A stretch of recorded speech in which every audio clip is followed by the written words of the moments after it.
আসছে, দেখি আমি উত্তর দিতে পারি কিনা। আসসালামু আলাইকুম রহমতুল্লাহ। ওয়ালাইকুম আসসালাম রহমতুল্লাহ। আশা করি আল্লাহর বিশেষ রহমতে আপনি ভালো আছেন। হুজুর, আপনার কাছে আমার দুটি প্রশ্ন জানতে চাই, যথাযথ উত্তর প্রদানে আপনার কাছে কৃতজ্ঞ থাকবো। আমাদের দেশে প্রচলিত যে খতমে কোরআন রয়েছে সেটা বেদাত কিনা? যদি বেদাত হয় সেটা সম্পর্কে আমাদের করণীয় কি?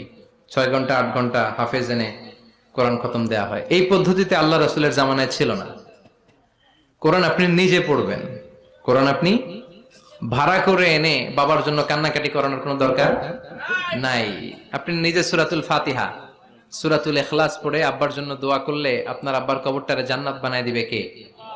ওমি আপনার বাবার জন্য আপনি যত কাঁদবেন, আমার কি তত কান্না আসবে?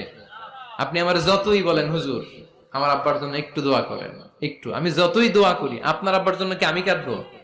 কথা বলেন, আমার আব্বার জন্য আমার কান্না আসবে, ঠিক কিনা?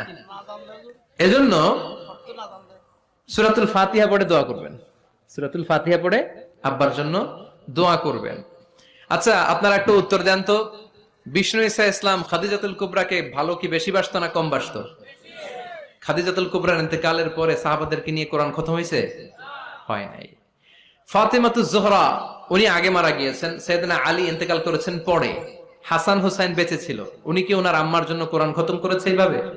না। প্রচলিত এই পদ্ধতিতে কোরআন খতম করা এটা সুন্নাহ নয়। সুন্নাহ হচ্ছে আব্বার কবরের সামনে দাঁড়িয়ে কবর জিয়ারত করবেন, ঘরে বসে আব্বার জন্য কাঁদবেন, রব্বির হামহুমা কামা রাব্বায়ানি সাগীরা বললে আল্লাহর আরশে যেইভাবে পৌঁছবে, আমরা দোয়া করলে এইভাবে পৌঁছবে না। ছেলের দোয়াটা বাবা মার জন্য বেশি কবুল। আল্লাহ বুঝার তৌফিক দান করুন।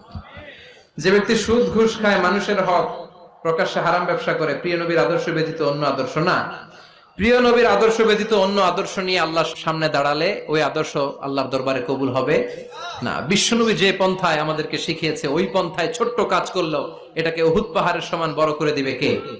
আর মন গড়া পন্থায় যদি আপনি করেন, ওইটা মিজানের পাল্লায় উঠালে কোনো ধরনের ওজন হবে। আল্লাহ আমাদের সবাইকে কথাগুলো বুঝার ও আমল করার তৌফিক দান করুন।